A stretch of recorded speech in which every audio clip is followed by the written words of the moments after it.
Well, hi, friends. Welcome to episode 365 of School Librarians United. I am your host, Amy Herman. This podcast is dedicated to the issues and challenges school librarians face every day. As a school librarian finishing my 19th year, I knew I wanted a podcast which addressed the nuts and bolts of running a successful library program. I don't claim to have the answers, but I hope that this is a platform to share resources and exchange ideas. Now is a good time to mention that all the ideas and opinions expressed in this podcast by myself, my interview guests, and listeners who reach out to the podcast are our own and do not reflect those of our school districts. When incorporating research, I always make sure to cite my sources. So whether you are a novice or a veteran school librarian, this podcast has something for you. I welcome you and all listeners to reach out with your feedback and episode suggestions. You can reach me on Facebook, on Threads, and on Instagram. You can find me at School Librarians United and on Bluesky at SLU Podcast, or the email address schoollibrariansunited@gmail.com. If you include your mailing address, I'll be sure to send you a podcast sticker. Before we dive into today's conversation, I wanted to extend a heartfelt congratulations to all this year's Library Journal movers and shakers. This week, the recipients were revealed, and I was especially excited to see former guests of the podcast sharing their award-winning programs and undertakings.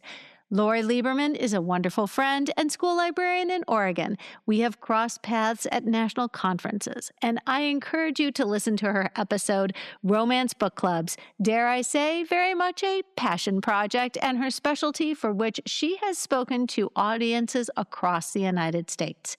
A heartfelt congratulations are also in order to middle school librarians Marcia Kochel of Georgia and Christina Chatel in Michigan. They teamed up thanks to their shared conviction that there is a lack of current literature being published for their young teen readers. When I reached out to Christina yesterday, she shared the exciting news that she and Marcia have already scheduled to speak at several national audiences of publishers in the coming months. I've included both of these episodes in today's show notes. Today's episode centers around a brand new book, Using Nursery Rhymes with Today's Kids, by Mary Lanni, and published by Bloomsbury. I reached out to Bloomsbury, and they very generously offered a 20% discount to anyone using the promotion code UNITED20. That's 20% off the original price using the code UNITED20. See the link in today's show notes. And now for today's episode, Using Nursery Rhymes with Today's Kids, and my conversation with Mary Lanni.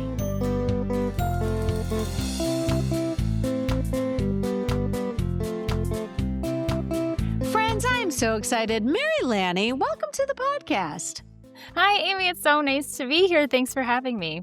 So please introduce yourself and tell us about the work you do in librarianship. Yeah, so I'm Mary Lanni. I am a librarian in Denver, Colorado. So I work in a public library system near the city, and I have been a librarian since 2015, but I've been working in libraries since 2013 and working with kids probably my whole life. So all of those things together kind of drew me in a circuitous path to librarianship through the lens of non-traditional education. So as I've been kind of meeting kids and teaching them different things, I knew that I really wanted to be teaching, but I didn't want the formal constraints of a classroom. And so that brought me to libraries. And then as a librarian, I learned everything from collection development, collection management, to managing patrons, to Storytime. And it's really Storytime where I landed, and that's where I really love to be. Have you been pigeonholed? I mean, at the risk of like your colleagues listening to this episode, when people realize one of your team members is really good at doing something, am I correct that this probably falls into your lap because of the expertise that you have and the comfort that you have developed along the way? I'm actually really fortunate to work with a team that's also really good at Storytime. So everyone has their own strengths. Everyone approaches it in a different way. And there's a lot of camaraderie and collaboration. So in my role now, I help to mentor our volunteer readers, so ones who go into the community and read. And so we have quarterly gatherings, and at each of those, I invite one of our staff members to do a little informal training for them. So it's really nice to be able to lift each other up in that way. But certainly in one of my first libraries, there was, Mary's the one who does Storytime. I don't want to do story time. I'm not touching that with a 10-foot pole, you know? So it was a matter of kind of mentoring them as well. Like, it's not as scary as you think it is. And everyone is going to be happy with it by the end, you know? Well, and there are a bunch of us listening who were like me when I graduated. You know, it's a K-12 certification. If you're a school librarian, it's K-12. That means it's fair game. You can be put into a grade level you have never taught before. And you have to be incredibly resourceful when put into that situation. And you learn a lot about yourself, including that we can do hard things, even if it means story time to 3-year-olds. So let me ask you, this book, why this book? Why now? You know, using nursery rhymes with today's kids. Friends, the really fun thing is that Bloomsbury sent me a book before they sent the author a book. And no shade to Bloomsbury, but I love when I learn about books that I think would benefit our listening audience.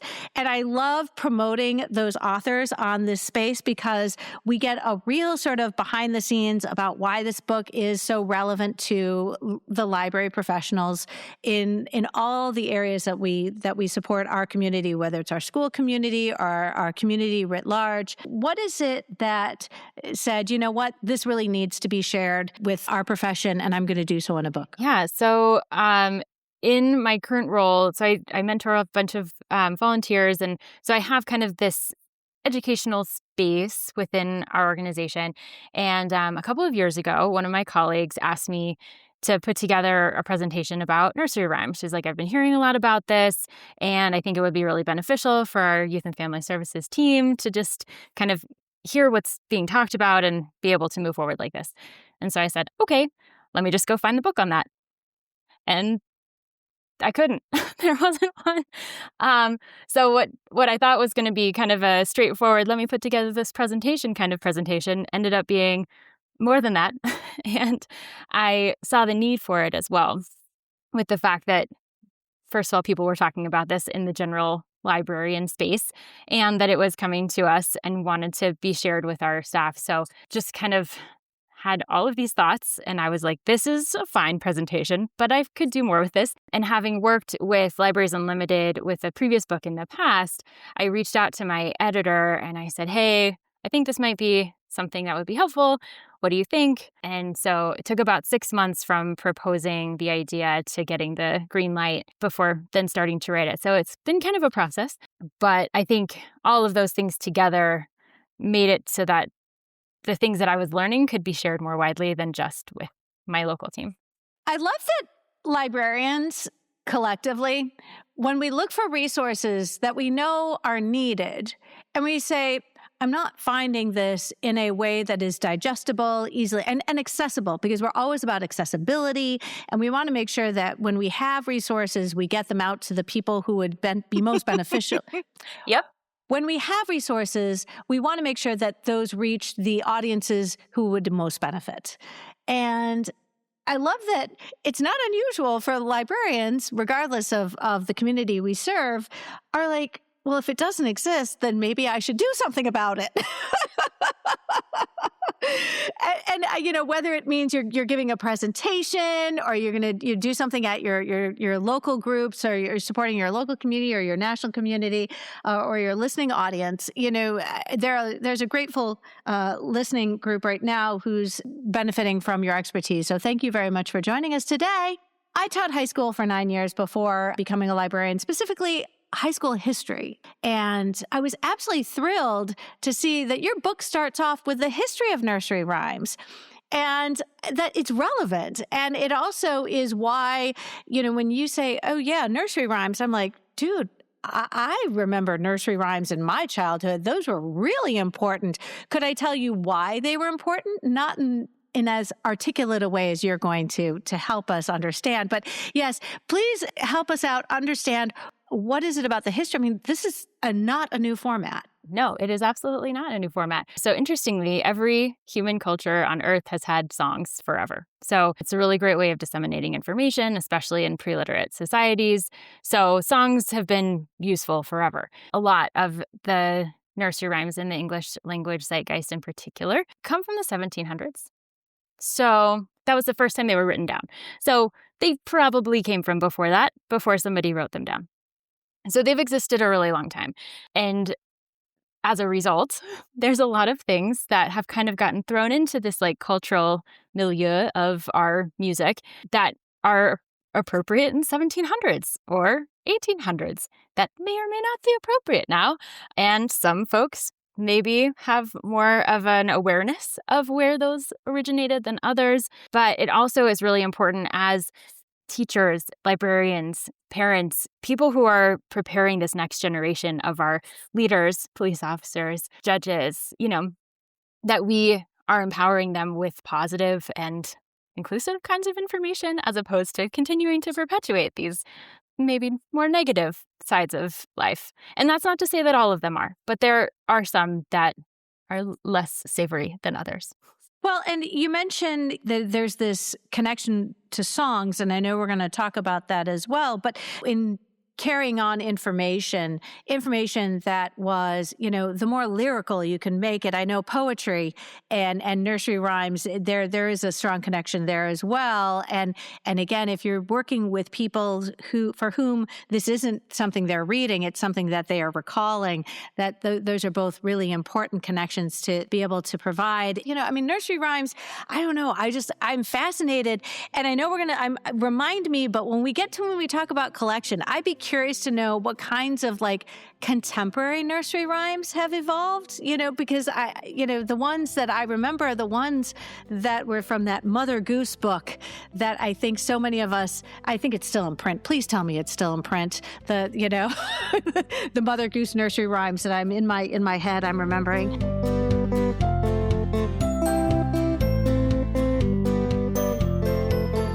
Let's talk about that staying power because, again, you wrote a book. I'm just recalling my happy memories as a child. So, let's talk a little bit about why nursery rhymes are still relevant, even though a lot of them sort of had their origins hundreds of years ago. I think a lot of it comes down to the fact that they've been shared from one generation to the next. So it connects us across time and space in many cases too. A lot of those nursery rhymes came from England. And so in other English-speaking parts of the world, you have this tie that goes back generation and generation. And so if you're leading a story time, for example, you have potentially several generations of people there, not necessarily the direct parents, but you might have older caregivers as well. And so to help make everyone feel a little bit more connected, you have these songs that can be shared, right? So you have this really rich tapestry of like just cultural connection that comes from these songs because they're being shared across time. You'll also find them in pop culture. A lot of times you'll find them in horror movies, for example, because everyone knows them and they feel scary because you're putting them in a different context. In a lot of books, you're going to find that in movies. So once you start looking for them, you're going to find them in a lot of different places. And so when you have that kind of connection across different layers of pop culture, it's really, really hard to get rid of them if they're not appropriate. So they're just going to keep being used because people are using them. So of course it's probably fine, right? But that becomes a challenge for us as educators because in order to kind of break away from that societal expectation of like, oh, well, we use this song all the time, so clearly it's fine. But is it though? And then to go against the grain obviously takes a lot more effort than just going with the flow. Well, and I will say, while it's not a nursery rhyme, it is time on.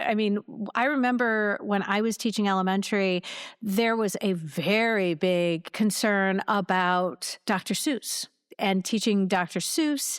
We sort of fell into two camps, or folks who were like, take everything out of your collection that's Dr. Seuss. And then there are others of us who are like, why don't we just pull the handful of titles that have raised the most concerns? And by that same token, unfortunately, J.K. Rowling also, there's been the same kind of similar backlash. Do you throw the baby out with the bathwater? You sit there and go, no, we just should just completely cleanse the space of any sort of content that might be alarming. But I recognize also that we are professionals. We're making sure that we have the information that we need to make the best decision we can to support the people that are in our community. Given that we all strive to be as inclusive as possible when it comes to supporting our communities, whether it's our school community or community writ large as a public librarian. What are some things that you have been able to do to make sure that when you are working with the nursery rhymes, that you are being as inclusive as you can in the programming that you create? Yeah. So in the community, your story time is going to kind of reflect who is in your community. In some cases, that's going to be a really multicultural community. In some cases, it will not be quite as multicultural. And so you're going to be kind of working within that space to build your story times. There's actually a lot of people now doing this thing that's really cool where they invite people from their story time to share a song from whatever country they happen to come from. And so that kind of has this like shared teaching feeling to it as opposed to just being a unilateral teaching feeling. So you have a little bit of that. And then also, you want to cater your story time to the audience that you have, but also like look at it from the perspective of, are we alienating anyone? Is there anyone who's not coming here because they don't see themselves in this story time? So similar to, you want to make sure that you have books in your collection that reflect your community and making sure that people can see themselves in those books and movies and things like that. As storytellers, especially if you don't visually look like people in your community, that can make changes too. And that's something obviously you have no control over. But when you can be more respectful and thoughtful about the things that you're choosing and how they impact the people in your community, that can make it a little bit better. So whether that's inviting people to share their own songs, being aware of the deleterious history of some of the songs that we actually utilize still today that come from minstrel history in the United States. So when you're more aware of where those songs come from, you can make more informed decisions about how you're utilizing them in your story time. Well, and I think it's not unusual for librarians of all walks to think of our collections as the windows and the mirrors and the sliding glass doors for when we sort of have that standard by which we are curating and creating that collection. We should also apply the same level of excellence to the programming that we offer, to the lessons that we teach, to the programming that when we invite our community into our spaces, whether it's students or it's, grandparents bringing the kids coming in from those multi-generational households who are benefiting from being able to share that library time with their grandchildren. I love that. No, it does translate well. You want to make sure those windows, mirrors, and sliding glass doors and always being cognizant that we have to do our best to make sure it's as inclusive as possible and never to alienate anybody. When I taught littles for 14 years, I loved including nursery rhymes. I wasn't able to fully articulate why I loved including nursery rhymes in the lessons that I taught.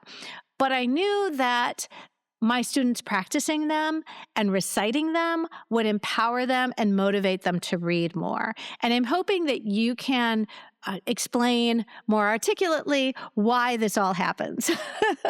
Yeah, so absolutely, yes. There's a lot of really positive reasons for having nursery rhymes in your curriculum. One of my colleagues once told me that having a song, like repeating a song in story time, while it can get tedious for us as storytellers, can sometimes be like going to a rock concert for a kid. If you imagine yourself going to a rock concert and you hear a song that you know and love, you want to sing it. You want to be in, you're like, there, I'm in it. This is great. If you hear a new song, you're like, this is fine, but I want like my favorite. And so I kind of think about that in story time now. It's like, oh, we're going to sing this song because everyone knows it and everyone's going to be excited that they know it and we can all sing it together and share in this moment. So nursery rhymes get to do that. They have, again, there's this thing that kids are hearing at home, maybe. We'll talk about that in a little while. That they're familiar with, whether it's from being sung to, reading it in a book. So it has this connective power. Even if these kids have never encountered each other before, they have this like shared background. Nursery rhymes also have rhyming, which is really great for phonological awareness, which is a skill that in Storytime started out as being something that librarians were going for every time. And yes, we are. But it's really hard to get a grown-up who maybe doesn't get a lot of sleep to remember phonological awareness when they go home. So essentially, that is all of the sounds that make up the words that we say. And we're doing that all sorts of ways in story time. If you're doing Old MacDonald Had a Farm, you're making animal sounds and you're practicing the sounds and words. When you're doing nursery rhymes, you're repeating these phrases over and over again, these sounds that rhyme at the end. So you're practicing all of those things. The repetition is great. You're building neural pathways in a child's brain. The stronger those neural pathways get, the more equipped they're going to be to speak and read when they're ready for that. And then there's also a lot of vocabulary that's tied into these. One of the examples I use in my book is the itsy bitsy spider. The spider goes down a water spout. Who calls it a water spout, first of all? I don't think I've ever called it. It's the gutter that comes down the side of my house. But some people call it a water spout. But it's an opportunity. What is that? We're singing the word, but we don't know what it means. So it's bringing that kind of robust vocabulary into a really bite-sized nugget of text. And so it gets them to kind of more understand those words a little bit better, which helps empower them with that background knowledge that you need for reading too. Well, and not to forget things like, I mean, if you're supporting English language learners, and so all of a sudden, and I think when you put things into song, it is a whole lot easier to memorize and recall. There are certain songs that we can remember very well because of having the exercise of the over and over and over again. But if you're an English language learner, I have to imagine this is an outstanding way for language acquisition and to build confidence as a speaker and to hear things done repeatedly and in context in small pieces, small nuggets. So no, all good, right?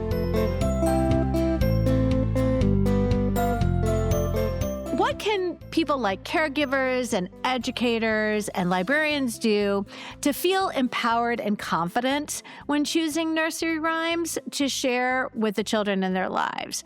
I think for me, the natural was I shared the ones I liked. I don't think that was a very educated way to go about it, but I shared the ones that meant something to me. Well, I think that's often how they get passed along. The ones that people really like get kept, and the ones that people don't like as much maybe don't get shared as often. But as far as being empowered, so just for some of the background as far as the history, I was thinking about this before our conversation and just kind of reflecting on how we don't really know what the origin story is, especially of these rhymes that have been penned from the 1700s. We don't really know. And because they've all been shared orally, it's kind of like a giant game of telephone across space and time. And so, of course, we're not really going to know. And maybe the things that we think now are totally off base from what we had before. Most of our current understanding, or think we understand, about these earlier songs comes from a book that was published in 1930. So even then, the telephone game was far and away like part of, anyway. So we don't totally know. However, there's a lot of things you can do to investigate these songs. There are really great resources as far as, especially the ones that came out of the 1800s America pantheon of music. So there's Storytime Solidarity is a great place to go because not only do they have songs that are problematic, but also potential alternatives to them. So we, as librarians, educators, parents, caregivers, we don't necessarily have a lot of time to do this sort of research. So something that you can think of, first of all, I have a list of songs that, as far as I can tell, are probably fine. So you could start there if you're really strapped for time and kind of want to start in a place. If you are wanting to do a little bit more digging, there is some information to find out there. You'll be surprised probably by some of it, depending on your background and the things that you share naturally in your family life or in your school life. Just, I would recommend going into it with an open mind. And even if it's a song you love, that if it has a history that is less savory, maybe find a way to love a new song in a different way. So if you are going into a song and you have a question mark in your brain, even if you can't find a reason why, don't do it. There are so many other songs, pick a different one. So all of those things together is kind of using your internal voice to give you that feeling. Talk to friends, talk to other people that maybe you don't encounter on a regular basis, and kind of get all of that information as you can. It's a really interesting look into cultural anthropology, I feel like, how these songs have been made and shared and have continued to be shared. But in contemporary life, a lot of caregivers are not using nursery rhymes. That's not as common now as it was, 20, 30 years ago. So that is causing some upheaval also, I think. The fact that people, I don't know if it's because of a fear of using them, because there might be some sort of negative history, if it's because there's some discomfort there. Maybe they're not going to a story time as much. Maybe they didn't get as much sung to them as kids, So there's a lot of factors that could be contributing to that. But as a result, these songs are we're in this really pivotal moment of time where we're redeveloping this new canon of songs to share with kids. And it's made a little bit more complicated by the internet, which we'll talk about in a little bit too. But that can actually direct us in sometimes a way that's not as helpful, because in an effort to grow followers, in an effort to find some sort of a foothold, often creators will utilize songs that are popular or well-known, even if they're not good to use. So if you're relying on that, then that can make everything harder. So you have to kind of use your brain. AI and the internet is not always your friend. You were talking about how these nursery rhymes are conveyed from generation to generation. This whole idea of telephone, like as these are sung and spoken, that the interpretations and words might take different meanings. But as a child, I remember vividly singing Ring Around the Rosie with, I don't know if it was like Sunday school or I don't know where I was, but somebody said, this nursery rhyme's about death. And I was like, what? And, we were doing Ring Around the Rosie. I'm pretty sure I was babysitting. I don't know. But I was taking care of kids and we were doing Ring Around the Rosie. And somebody had said, it's about the Black Death. Don't you know that? And the historian in me is like, oh, ashes, ashes, we all fall down. Oh my God, this is a terrible song. And yet I have vivid memories of doing Ring Around the Rosie in my earliest memories of organized, educational opportunities, whether it was nursery school or it was, pre-K, kindergarten. Absolutely, hands down. Yes. So exactly. A game of telephone has occurred. And that is a really common belief in English-speaking culture, that's clearly about the bubonic plague because reasons. However, when you look at the song, so folklorists have gone into this, and that song dance has existed longer than the bubonic plague has been around. It does not necessarily mirror the symptoms of the disease. And the original lyrics, which again, telephone, had to do with, it was sneezing, like achoo, achoo kind of sound. Anyway, so there's a lot of different versions of it. It has existed a long time. So probably not. But again, culturally, we're like, oh, well, this could totally fit here.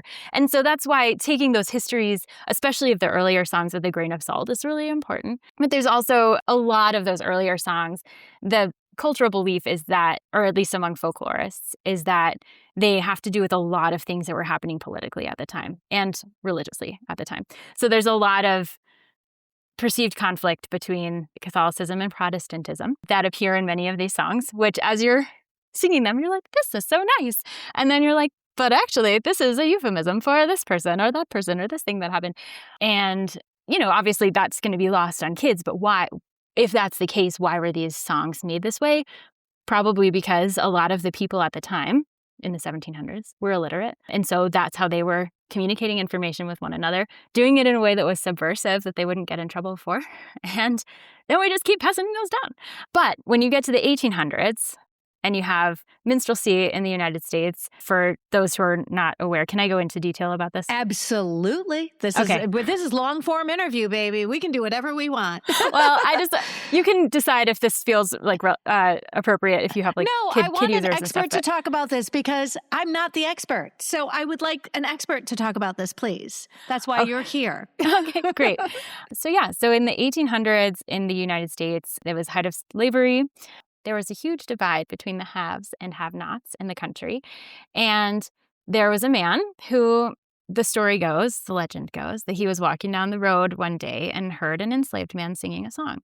And he really liked that song. And he decided to get up on stage and sing it for some white folks. And to do that, he put some black paint on his face and used a dialect and sang the song that he heard on the side of the road. And thus became minstrelsy, which became exceedingly popular in the United States. People would flock to theaters to see white people dressed in blackface, singing songs, and making fun of the people who were enslaved in the country. And because they were so popular, songs were made for these. Even at a certain point, people who were former slaves ended up getting up on stage and doing this kind of work too, because they could make money doing it. So there's a lot of disparaging background, and those we have a lot of history about. Some that might surprise you, others that might not. One that might surprise you is Jingle Bells, which hurts my heart so much. But yes, yep, that's where that comes from. So there's some things like that. I've been working on the railroad, Jimmy Crack Corn, Shoe Fly Don't Bother Me. And when you get to this chapter in my book, you will not be able to get the songs out of your head because they have been ingrained in them for so long. No, wait a minute. Oh, no, I'm a terrible person. No, you don't. Well, okay, so you do the best you can until you know better. I was taught these songs in music class. Mm-hmm, I know. But I'm also a kid of the 70s, okay? We did a lot of things bad.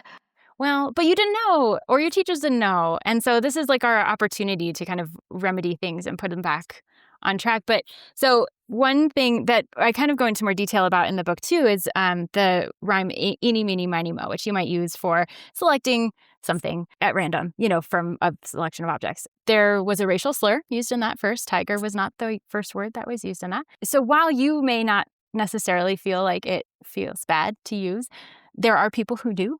And there's, in fact, a whole court case about this with Southwest Airlines utilizing this rhyme with different words, but affecting people who are on the plane in a very negative and damaging kind of way. So this isn't a thing that people have or can get over. It's not really a thing that you can, well, that's a fine song, we'll just move past it, it's fine. But it's not fine. There is a history here, and that really resides within like the bodies of people who have been inflicted, who have had pain inflicted upon them, over history and over time. And so even if we don't necessarily ascribe to the history that is part of these songs, it still embeds some really quiet racism into the country, into the fabric of the country. And if we're indoctrinating our kids into these kinds of ideas, those are the things you remember, right? We're making this foundation of your brain. So is that really the message that you want to be sending to next generations, law enforcement officers, attorneys,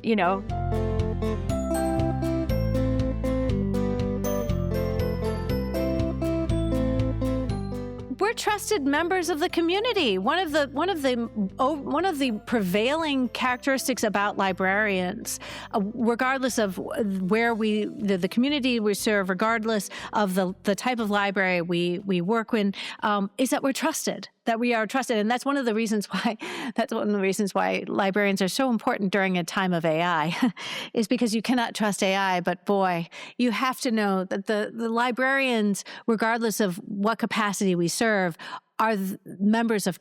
We're trustworthy, and I'm just having this realization that a great deal of the 1970s in my life was spent singing songs that, in many contexts, would have considered offensive. Yeah. So that dovetails into a really interesting conversation too, because there's kind of two sides to this debate conversation. There are songs, for example, 10 Little Indians, not a very nice song, but it has a tune that people know and they recognize. And so a lot of librarians, educators have taken that tune and put different words to it. And so we refer to that as piggybacking because it's a tune people recognize. So again, it goes back to that intergenerational connection.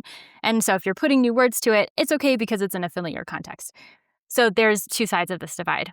There's one side that says, if you're changing the words, it's totally fine, no big deal. And then on the other side, it's, no, you can't use it at all. So then you have a lot of big questions. If you were to do Baa Black Sheep, just for some background, Baa Black Sheep, supposedly, is about the Great Custom, a tax that was imposed in 1280, like a very, very long time ago. So it's about the tax put on sheep to help pay for a war. And it's existed for a long time. But in contemporary culture, there's some feelings about it that because of the conversation between Black and white and the use of the word master, there are some racist and there's some connotations that kind of denote slavery there too. Whether or not that was the original intent, that is a big feeling behind it. Ba Ba Black Sheep is also the same tune as Twinkle Twinkle Little Star, which, as far as we know, fairly innocuous. Also, very widespread.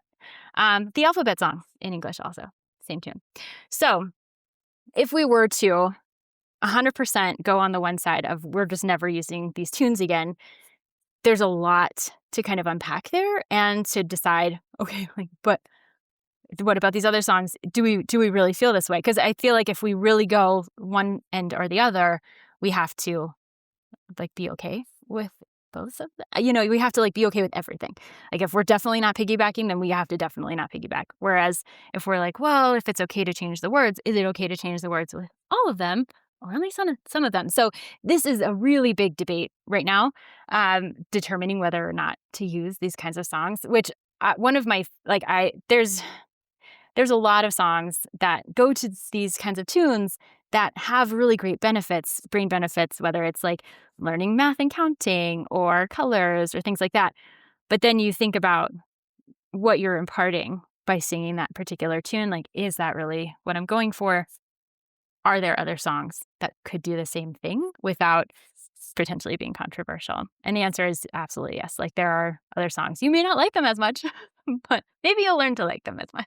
Well, and I think what is empowering, while this may feel overwhelming, it may feel somewhat burdensome, we owe it to our community that we are providing them with content, with instruction, with things that aren't just acceptable to some people. We have to be, we are in many ways generalists because we have to think not just of one or two people in our community. We have to make sure that what we are providing, whether it is in the form of our collection or our programming, we have to make sure that we are supporting our entire community. And when we zero in and say, well, but there's only a few people who would find this offensive, can't we just do? No. We absolutely, you don't get to divide up what you do based on, but we're only possibly offending a couple people. No, it's not going to work. It's not going to work. And again, going back to this idea that we're trusted professionals and when we do something, it's because we have done our homework and we put our best programming out there for the community we support, knowing that we have done our due diligence to research context, and whether it's in the books that we purchase or the programmings that we create and offer to the people who are in our spaces. So no, this is, while it is unpleasant to find out that so much of this has been perpetuated, I think it's also an important reminder that we can never take for granted the fact that, just because this was something I learned, of course it's fine to do it with my kids. My students can learn the way I learned when I was in elementary school. Oh, no. When you know better, you do better, right? Chapter 7 brought back some wonderful memories for me. Raffi and the Wiggles were constant in our house for years, and especially when I first started teaching in elementary libraries. Would you explain the connection and why this is a part of your book on using nursery rhymes with our students? Yeah, that's a great question. So as we have been talking about, all of the major or most well-known songs that we've been using as nursery rhymes come from 1700s, 1800s, most of which were not made for children in the first place. The 1900s was kind of when people started to make a little bit more of a pivot and realize that children are not just tiny adults, that they have different things that they need, and that there is a market for that. So that was helpful. And that's part of why this historical elements are in the book, because it really is featuring the fact that there is this change happening, and it's been happening into the 1900s and into the present day. So in the 1970s is when Raffi kind of came to the forefront. He had this desire to make an album for kids, and he had a few $1,000s and a basement. And because of magnetic tape, he was able to make a recording on a cassette for very little money and sell it, and it continues to be beloved in the present day. Without that kind of technology, that would not have been able to happen, regardless of whether people wanted to make music for kids or not. It kind of relied on the fact that, again, we were seeing this market of kids reflecting the fact that kids are individuals, have individual needs, and that there is a way to reach them, especially for people who care deeply about that. So Raffi kind of started a lot of this momentum in that direction of making songs that were helpful for all of these early learning skills, not relying sometimes, he has some that refer back to those earlier nursery rhymes, but he also has some of his own.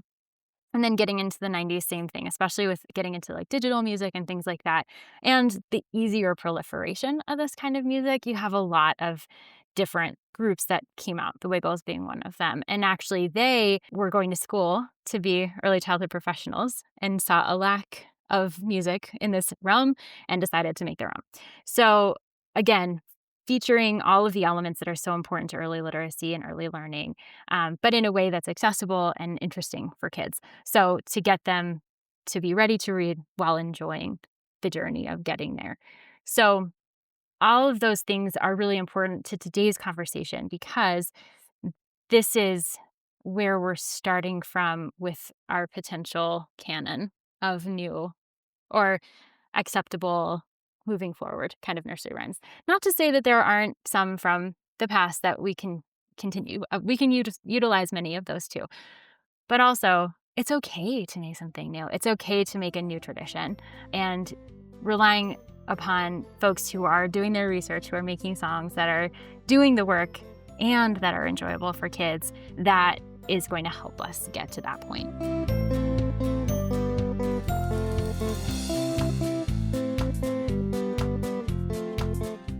And I think that all educators, certainly in today's day and age, have turned to the internet for support when it comes to curating resources that we are then in turn going to push out to our students, to our community. And I think it's not unusual. Educators have, for a long time now, been calling upon the internet and YouTube to find breaks where the students can become more engaged, they can get up and dance, and they can shake some of the, dare I say, wiggles out, because we're going to, make sure that, they've got that movement to their learning. When I was teaching elementary library and I went to the internet and I went to YouTube for some quick little videos to insert into my lessons, just to give me a few minutes to check those books in, a few minutes so the kids could be coloring at the table. But as a solo librarian, I regularly inserted short little musical, dances and songs, but also ones calling back on Raffi and the Wiggles and other similar performers who had created YouTube videos. But now, since the inception of AI, there has been this pervasive slop that has permeated this space that once was a lot of individuals who sat and did their programming, individuals like Raffi. And I remember using videos of people who would sit there with a guitar and they would sing. And I was like, wow, that's something I can't do. I'm going to go check in these books and y'all can watch this person sing and color while I go check in your books. But now it's AI. It is content which has been created, and some of it's garbage and absolute garbage. And can you speak a little to what is happening now that we have AI? So I'm really glad you asked that question because as we mentioned earlier, I've been working on this book for a couple of years. It wasn't an overnight sort of situation. Even since I turned in my manuscript, AI has exploded. Even more than, I had talked a little bit about it in my book, but wow, it has really taken off. So part of the way that I kind of structured my book, I talked a little bit about there's, I see that there's going to be some stuff happening. So as we're talking about AI and the use of technology for making these songs for kids, Imogen Heap is a pretty famous singer, and she was commissioned by C&G Baby Club to write a little ditty for advertising purposes. But they wanted to use science to make that song something that kids would like, something that kids would respond to. Because for marketing, of course, that's better, right? Babies are your target audience. They're not necessarily going to be able to say that they want the thing, but if they're reacting positively to this song and this advertisement, then maybe you'll buy it for them. So they use science to make the song. They looked at all of these details about what key to put it in, how to add different sound effects, and how to design it. And so they used technology for this purpose to make this song that really resonated with kids. She's not the only one to have done this. And so there are benefits to technology for making music for kids. But when you talk about AI and the fact that there's not really a lot of contemplation going into this, AI is leaning on what exists in the cultural zeitgeist, which, as we've discussed, is not always positive. It's going to perpetually create things that are potentially detrimental. So they're going to be leaning on these things that we're trying to change. So instead of shifting to a different track, if you will, they're staying on the same one and making those grooves deeper. So, and especially as AI is becoming more and more robust and harder to discern, especially for time-crunched caregivers who are handing a YouTube video to their kids, or time-crunched educators doing the same thing. You want to be able to trust what is going to be shared with your kids. And if you don't have a lot of time to do the research, it's hard to know that. So I definitely think that there are some major challenges with this in a time when everyone has a screen that they can turn to at any given point.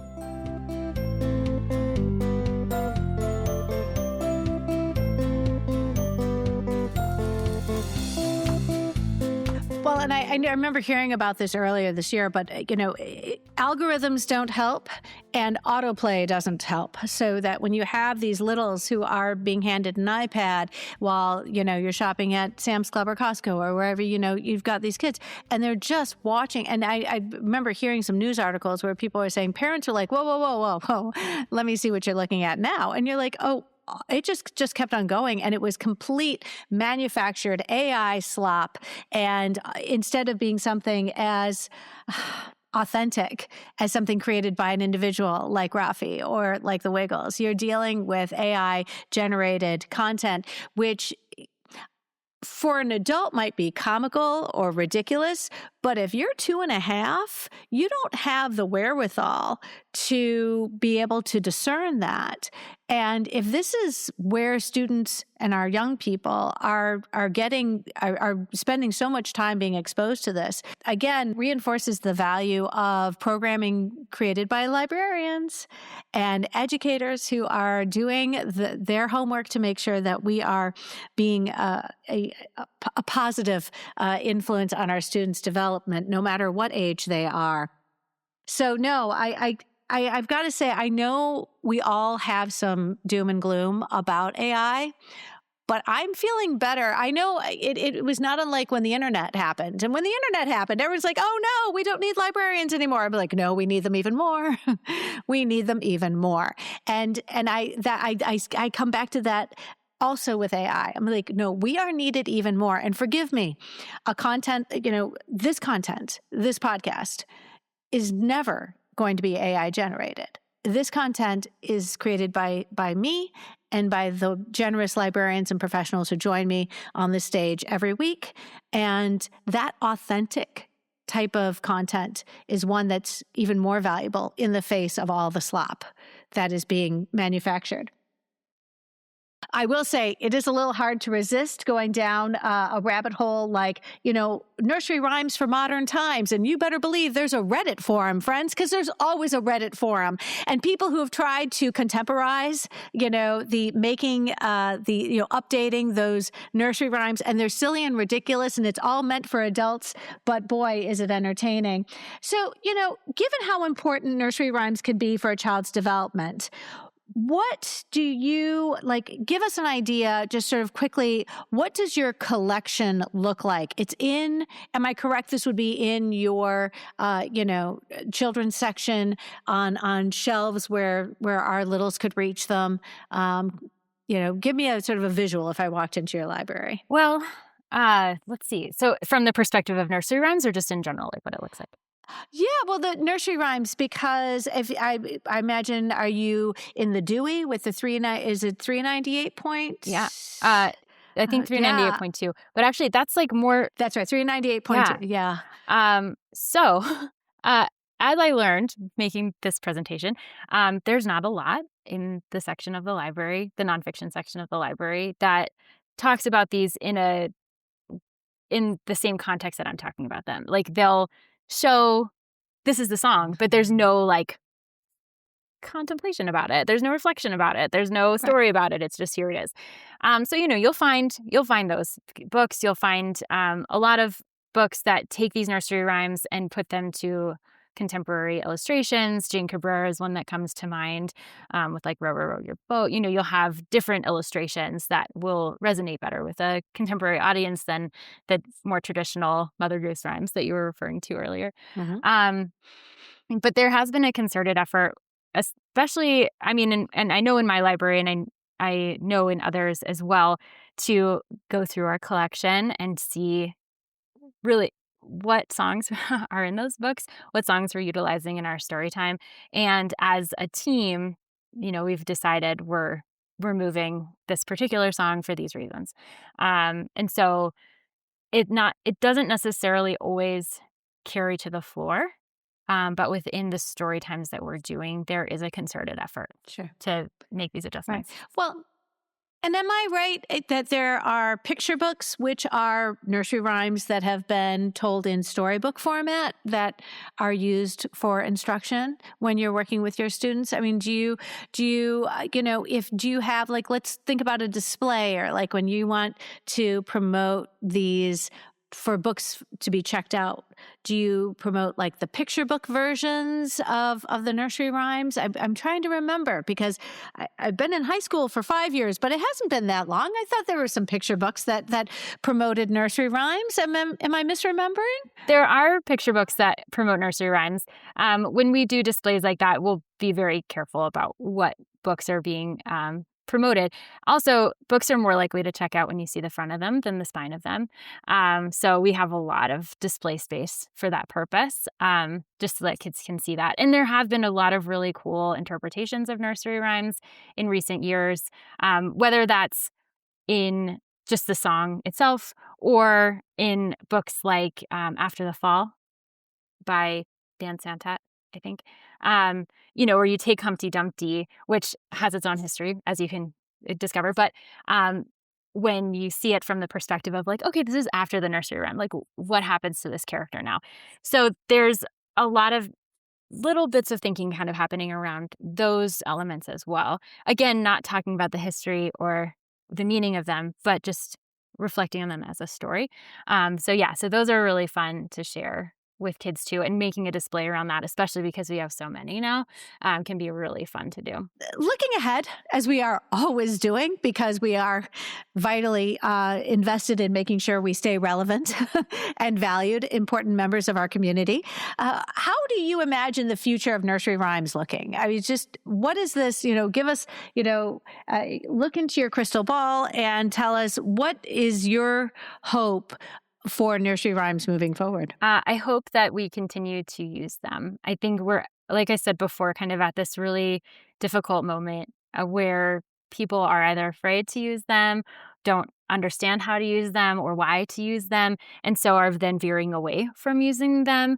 And I think that can be damaging in its own way. I really feel like we need to come together as a community of librarians, educators, caregivers to build this robust canon of songs that we can then carry forward. And it's not just one person's job to do that. Part of writing this book is not, I'm not giving a very clear-cut answer about any of this. It's, you need to know your community, you need to make your own decisions about these things and use your own intellect to determine what is appropriate. And that's something that is harder and harder to do now, especially with AI. When the answer comes to us easily, we don't want to do the work of finding other things. And I say that for myself too. Anything that can make my life easier and more efficient, 100%. But, you also need to make sure that you're turning your brain on and really considering what you're doing. So I feel like this is a moment where we have the opportunity to have these conversations, where these conversations are happening organically around other things as well, not just nursery rhymes, but this is important in especially a community where childcare is increasingly expensive and difficult to come by, where there are fewer kids being born, where we're not necessarily putting the really important infrastructure into this generation of kids.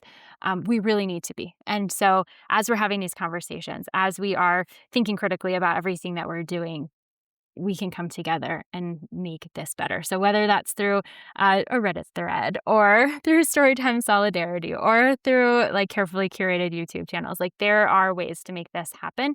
And I think especially with things like Spotify and the ease with which we can share music, people who like making music and care about this from that perspective can keep doing that and can share it widely. And it's not just about English language songs, it's globally. I think in my crystal ball of my really idyllic future is that your canon of nursery rhymes isn't just going to be monolingual. It will be multilingual and not just the more widely spoken languages, but all of them. And that kids could grow up learning different words than their home language, who can learn about different cultures through these songs and can be more empathetic and supportive of their global community, because we are increasingly global. And I think that starting from the ground is the best way to do that. And, the librarians tuning in right now I'm going to say this has been eye-opening in so many embarrassing ways for me, friends. And this is because we are vulnerable in a safe space. I think this is a place where we can all realize the homework that we ourselves need to do to make sure that we are better equipped to serve the communities that we work with every day. And I am so grateful for people like yourself who have dedicated some of your time to making sure this information gets out to us in a way where we can really sort of invest and again, creating something that can be trusted and valued. I love that when you put together these ideas in a way that we can all enjoy and realize that there are areas of our practice that need perhaps a little work.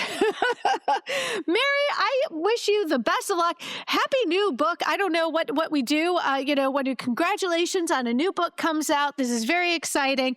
And I know that there are audiences who are going to be very grateful to have the book in their hands soon enough, friends. There is a discount code in our show notes. But Mary, enjoy this when your book comes out and be celebrated for the hard work that you did putting into a resource I know we can all use and benefit from. Thank you so much, and have a fantastic, we're going into the summer, and I think everybody's excited for that as well. But thank you so much for joining us today. Thank you, Amy. It's been a pleasure.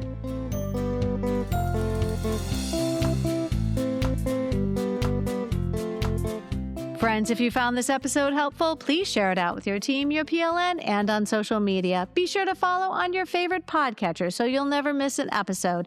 And if you really like listening today, consider leaving a review wherever you listen to podcasts. Reviews help others find us.